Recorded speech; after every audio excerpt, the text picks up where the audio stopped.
Pomimo tego, że jesteśmy dzisiaj dosyć ciepło ubrani, nie będziemy opowiadać o wakacjach zimowych, ale o letnich, ponieważ jest to odcinek obiecany, a pogoda latem bywa różna. Po południu... Szczególnie u nas na Wybrzeżu bywają dni, bywają dni wiosenne, a bywają dni letnie. Ale jesteśmy na to przygotowani. I tak samo jak jesteśmy przygotowani na pogodę tam, gdzie jedziemy, trzeba również przygotować się jedzeniowo w to miejsce, do którego jedziemy. I to jest właśnie ten odcinek, o który nas poprosiliście, jak Słoma i Trymbulak, czyli bezglutenowi weganie, przygotowują się na wyjazd na wakacje. Tym razem letnie. Jak chcecie zobaczyć wakacje zimowe, nasze przygotowania, sprawdźcie tutaj nad Joli Głową. Trochę inaczej jest z feriami zimowymi niż z letnimi wakacjami, gdyż, no wiecie, tak jak na ferie zimowe jestem w stanie porobić sałatki, popakować je w pudełka i przewieźć w bagażniku, wiedząc, że nic się im nie stanie, że nie sfermentują. Latem sytuacja jest trochę inna, ale latem też jest inna pogoda.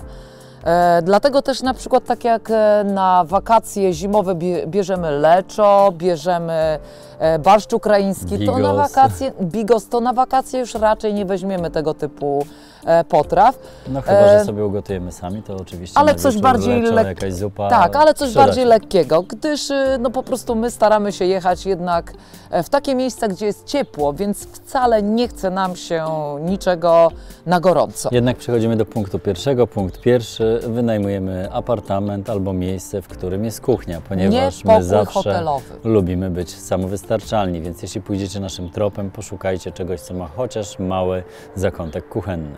Jeżeli macie celiakię, to na pewno nie wybierzecie sobie hotelu tak sobie, bo będziecie wiedzieli, że będziecie mieli wielki problem z tym, co zjeść na miejscu, a również w miejscu, do którego przyjeżdżacie, jeżeli nie macie oznaczonych hoteli i oznaczonych restauracji, w których można zjeść na pewno 100% bezglutenowo, to tak naprawdę dużo lepiej nie liczyć na to, że coś się na miejscu znajdzie i mieć kuchnię w apartamencie. Można mieć swoje garnki, warto mieć trochę swoich misek, zależy czy lecicie, czy jedziecie. Swoje garnki można... To zależy jak kto bardzo boi się o swoje zdrowie i życie, ale wiemy, że ludzie podróżują ze swoimi garnkami. Jest to kwestia dyskusyjna, natomiast warto mieć swój blender albo upewnić się, że blender jest. Nie, to nie jest tak, że warto mieć swój blender. To jest obowiązek. Trzeba mieć swój blender. Dlaczego? Dlatego, że latem tak naprawdę można za pomocą blendera wyczarować mnóstwo fajnych, ciekawych dań. My potrzebujemy blendera chociażby, żeby móc robić gazpacho. Potrzebujemy blendera, żeby od czasu do czasu mleczko kokosowe, które zawsze ze sobą bierzemy, bo nie w każdym kraju dostaniemy akurat takie, które chcemy. Punkt trzeci, mleczko kokosowe. Mleczko kokosowe, tak. Jeżeli mamy mleczko kokosowe, dodamy soku z cytryny, to już możemy zrobić na jego bazie jakiś fajny chłodnik. Z czego robimy chłodnik? Na straganach latem w każdej miejscowości dostaniecie różne warzywa i owoce. Link do chłodników tutaj nad Joli Głową, jest tam sporo fajnych propozycji. Pamiętajcie, że blenderem można też zmiksować arbuza i macie pyszny, orzeźwiający napój, który na pewno Was nasyci na jakiś czas. Co jeszcze?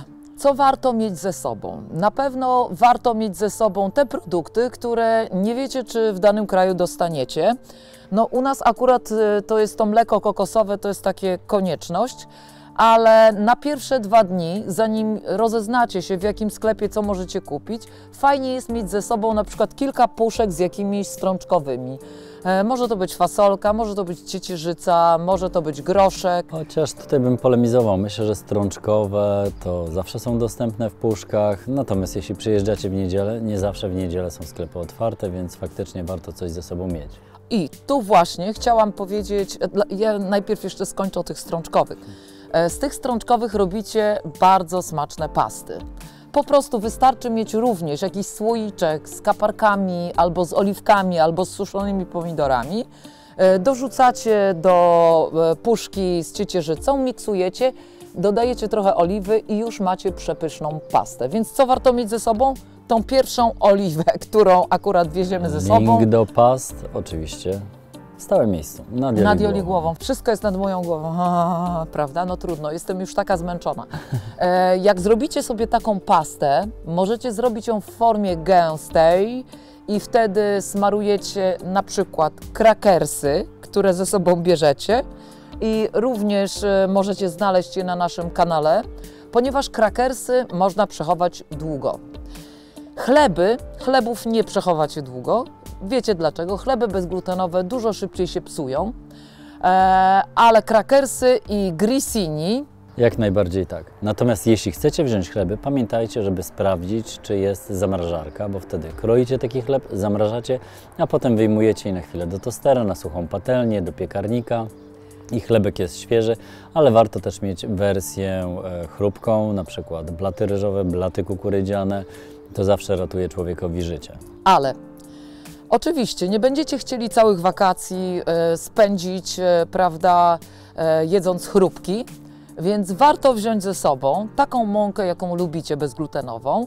W naszym wypadku to są 2 mąki, no może 3, gdyż nie w każdym kraju dostaniecie skrobię ziemniaczaną. Ona u nas jest bardzo popularna, w innych nie, więc skrobia ziemniaczana, mąka ryżowa, mąka gryczana. To już są 3. To są 3 mąki, które warto mieć ze sobą i siemię lniane mielone. Wtedy możecie w każdej chwili wyczarować. Szybko machnąć ciasto, kluski, naleśniki, nawet pieroga możecie ulepić. Placuszki możecie sobie szybko zrobić. Nie jest to problem, naprawdę. A z czym to zjecie? Z tym, co dostaniecie na targu. Możecie sobie zrobić guacamole, możecie zrobić sobie gazpacho, możecie wziąć ze sobą, jeszcze jedną rzecz warto ze sobą wziąć, na przykład garnek żeliwny albo naczynie do zapiekania żaroodporne.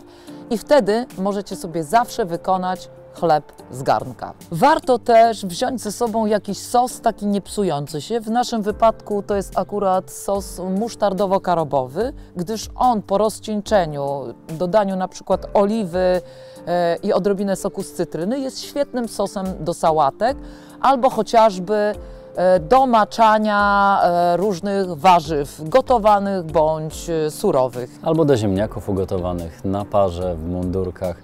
One nam załatwiają szybką, fajną kolację, a potem są na następny dzień idealnym składem sałatki, ale możemy też je zmiksować, dodać soku pomidorowego, trochę warzyw i mamy świetną zupę.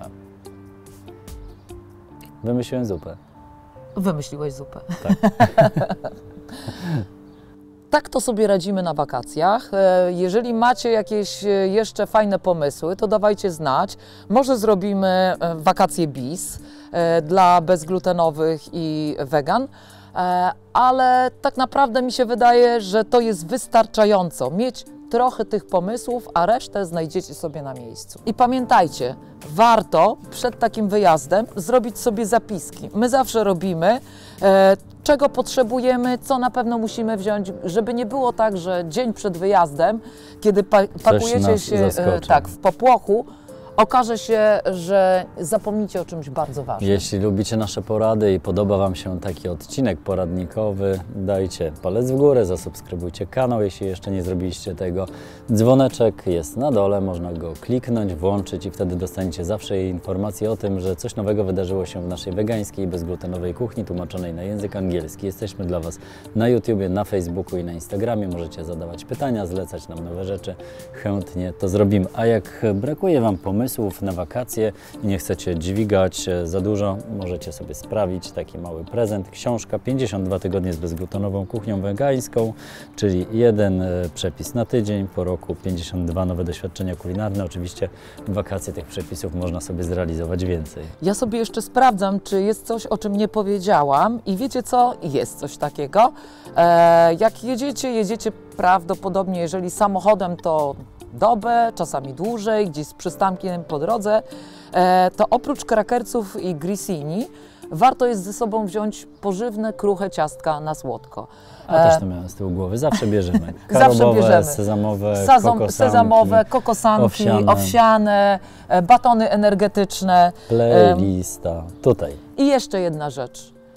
Makaron, taki makaron, który wystarczy zalać wrzątkiem. Bardzo prosta propozycja. Zalewacie wrzątkiem, przecedzacie przez sito, do tego bierzecie jakieś zmiksowane pomidory z odrobiną oliwek, kaparów i już macie pyszny sos.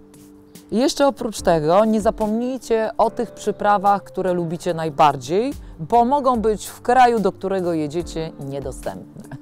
A przede wszystkim na wakacje zabierzcie dobry sprzęt, ubezpieczenie, trochę fajnego jedzenia, które lubicie, ubrania na ciepło, na zimno. I wtedy będzie Wam towarzyszył na pewno dobry humor, bo nie zostaniecie niczym zaskoczeni. No właśnie, weźcie ze sobą dobry nastrój, niech Wam będzie smacznego i na zdrowie. Do zobaczenia. Do zobaczenia.